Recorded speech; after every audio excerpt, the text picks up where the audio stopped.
연물방에다가 조성해 놓은 부처님 불상 앞에 앉아서 한참 동안 지극히 법열 속에 들어가서 감사하게 되면 아마 마음이 아름다워졌을 때 그런 현상이 일어나는 것 같은 생각이 듭니다. 또 불보살님께서 직접 화연하셔서 나타났는데 내 눈에는 보이지 않았지만 어떤 작용을 하시는 것이 이렇게 기이한 향기가 나는 게 아닌가 이런 생각이 든다고 그래요.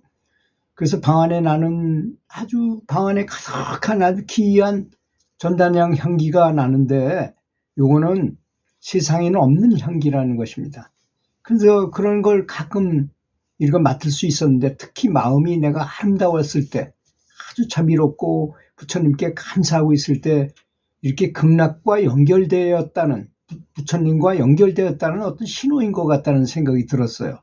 보살님이 연불 하다가 느낀 건데 또 이렇게 지극한 감사한 마음으로 연불을 정성껏 하게 되면 극락삼성이라는 분이 아미타 부처님과 대세지보살과 관세음보살님이 이렇게 극락삼성께서 나타나셔가지고 나타나시면 그 세 분만 나타나는 거 아니라 대통령이 나타나면 수행원들과 경호원들과 장관들과 많은 사람들이 함께 나타나는 것과 마찬가지로 극락성중들이 함께 나타나시는 것이 맞는 것 같다고 이분이 그렇게 얘기를 했어요. 그렇게 연불수행을 나름대로 잘 되는 어느 날 이렇게 앉아서 명상에 잠겼는데 누군가 나에게 뭘 말을 해주는 소리를 들었게 됐어요. 그리고 생전 처음 만난 사람을 딱 보기만 해도 그 사람의 과거와 미래가 그냥 그림처럼 쫙 영상처럼 보이게 되는 거예요. 때로는 꿈에서 보거나 이름을 들었던 바로 그 사람을 현실에서 신기하게도 직접 만나는 때가 자주 있게 되더라는 것입니다. 부처님 생전에도 제일 높은 신통을 가진 분을 못 걷는 존재였지만 그 위에 제자들에게도 신통이 있는 사람이 많았다 그래요. 어떤 사람은 유리 컵을 만들어내기도 하고 물질 창조를 하는 거죠. 기도를 하다 보면. 또 어떤 사람은 저쪽에 그 쟁반 위에 잔뜩 들린 그 과일을 마음의 염력의 힘으로만 운반하기도 하고 이쪽으로 가져오게 하기도 하고 또 자기 몸을 띄워서 공중에 떠서 다닐 수 있게 했던 목관년 존재가 그렇게 했잖아요. 근데 부처님께서는 그런 걸 하지 말라고 그러셨어요. 그러면 대가를 받게 되니 절대 그거 하지 말아라. 이렇게 말씀하신 바가 있죠. 그런 재미에 빠져서 그만 더 수행을 조금 더 하면 자신도 천안통도 열리고 천이통, 천안통이라는 건 뭔가 천국의 장면을 보는 거잖아요. 그런 것도 할 수 있고 천이통이라는 건 아까 그것처럼 소리가 들리는 것입니다. 그래서 왜 무속인들도 그러잖아요. 텔레비전형이 있고 라디오형이 있다는 것입니다. 어떤 사람은 소리만 듣는 사람이 있어요. 소리로만 듣고서 그 신과 교제해가지고 물어보면 답변하고 이래가지고 어떤 손님이 오면 고쳐주고 뭐 가르쳐주고 이렇게 할 수 있는 것이죠. 근데 천안통이 열리면 필름처럼 영상으로 다 보게 되니까 더 어려운 것이라고 볼 수 있죠. 또 숙명통이라는 건 뭐냐면 현재, 과거, 아주 오래전에 과거까지 다 이렇게 보고 미래도 볼 수 있고 이런 게 숙명통이거든요. 이런 걸 다 할 수 있을 것 같은 생각이 들더라는 것입니다.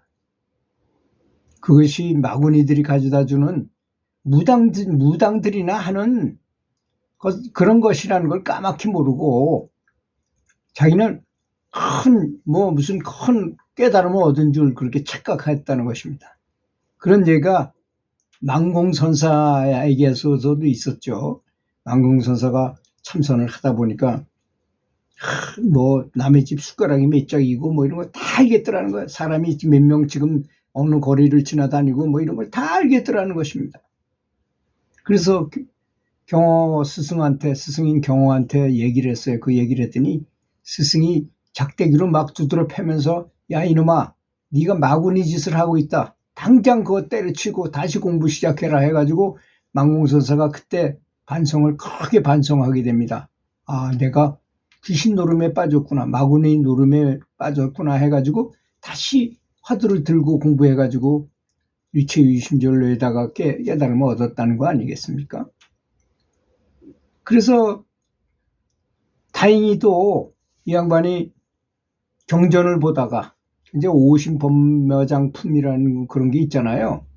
수상행식 이걸 여기 수음이 녹아지고 상음이 녹아질 때, 행음이 녹아질 때 이런 게 다 10가지, 50가지. 거기 보니까 완전히 이건 마구니 장난이야. 내가 뭘 얻은 게 아니라 이게 마장이 들었구나 하는 거를 본인이 깨우친 거예요.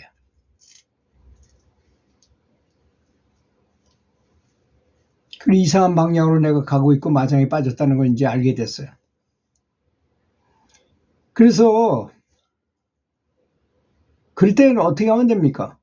전혀 거기 신경 쓰지 않으면 돼요. 나타난 말건 그냥 신경 쓰지도 않으면 저절로 없어져요. 모든 게 그렇잖아요. 모든 마장이라든지 번뇌라든지 이런 것도 나타났을 때 내가 거기다 관심을 안 두고 전혀 드른둥만둥 이런 거와 마찬가지죠. 내가 지금 진짜 좋아하는 드라마를 보고 있는데 큰 문제가 생겼어, 집안에. 그거 생각하면서 텔레비 보고 있는데 텔레비는 보고 있지만 전혀 그 내용이 못 알아듣는 거하고 똑같아요. 그래 아무 소용없는 거지, 이 사람한테는. 영화가 아무리 재밌는 영화가 나와도 지금 심각하게 고민하고 뭘 생각하느라고 영화가 나왔는데도 난 전혀 기억을 못해. 그런데 무슨 그 사람한테 영향을 미칠 수 있겠습니까? 그렇듯이 이 신통을 부리는 것이, 귀신을 보고 신통을 부리는 것이 중요하지 않다는 것을 이 양반이 깨닫게 됐어요. 그래서 공부하는 사람이 반드시 경계해야 할 과정이라는 것을 이제 다행히도 알게 된 거죠. 정신이 번쩍 드는 그 보살은 모든 신통의 요소를 전혀 배제해버리고 다시 기본으로 돌아가서, 그때는 기본으로 돌아가는 게 제일 좋습니다. 항상 사람은 무엇을 하든 간에 기초 기본이 가장 중요한 것입니다. 부처님과 법으로 가르쳐줬을 때 또는 큰 스님이 뭘 가르쳐줬을 때 자세히 내용을 듣고 기초 기본을 단단히 하고, 어떤 사람은 이 집을 짓는데 3층부터 짓는 사람이 있어요. 그게 가능할까요? 지금 이 사람이 지금 그런 거예요. 집을 3층부터 지으려고 그러는 거나 똑같은 것입니다. 기초 기본부터 차근차근 해서 딱 이렇게 진보해야 되는데, 이렇게 신통이나 이런 거에 나타나고 그러면 거기에 빠지잖아요. 재미있다고 느끼고, 자기가 대단한 것 같다고 느끼고, 누가, 야, 저 골목길에 몇 사람이 오니까 오늘 밥을 몇 인분 준비해라, 이렇게. 그러면 대단한 것 같이 보여요. 선지식인 것 같고, 다른 사람들 추앙도 받고 하는 건 맞을 수도 있어요. 하지만, 그게 무슨 대수입니까? 그까짓 거 알아맞힌다는 게 그렇게 대단해요. CCTV로 한번 보면 그만이고, 저 내비게이션으로 찾아가면 그만인데, 그걸 위해서 많은 영역을 소모해야 된다는 점을 알아야 됩니다. 이 신통의 가장 중요한 점이 뭐냐면, 전 중국 기공을 배우기 때문에 이런 신통을 배우기 위해 위함을 했기 때문에 너무나 잘 압니다. 이런 걸 보고 그런데 빠져버리면 공력을 다 그리 소모해버려요. 그 보는 것이 공력을 엄청나게 소모하는 것입니다. 그러니 내가 연불해가지고 진보해가지고 극락왕생을 해야 되는 건 저 멀리로 날아가 버리는 것이죠. 제가 많이 느꼈습니다. 수행 초기에 뭘 봐가지고 뭘 봤다, 저거 이렇게 다른 사람한테 추앙을 받고 이런 사람들 쳐놓고 계속 수행을 계속하는 사람은 단 한 명도 못 봤어요. 왜 그러냐? 처음에는 그게 재밌으니까 그걸 계속 보다 보면 자기의 공력을 소모해가지고 나중에는 안 보이는 데가 오거든요. 그럼 재미가 없어질 거 아닙니까? 그 재미로 보다 한 사람이 아무것도 안 보이니까. 그러니까 안 해버리는 거예요. 전혀 재미가 없다고 그냥 다른 데로 가버리고 전혀 이 사람들하고 놀지도 않아요, 같이. 그런 상태가 된다는 것입니다. 그래서 이상한 방향으로 가는 것 같으면 그런 호기심을 과감하게 잘라버리라는 것입니다. 그리고 자기 자신을 스스로 점검하는 것이 굉장히 필요해요. 수행자는 반드시 자기 자신을 항상 점검하고 내가 제대로 돼 있는가?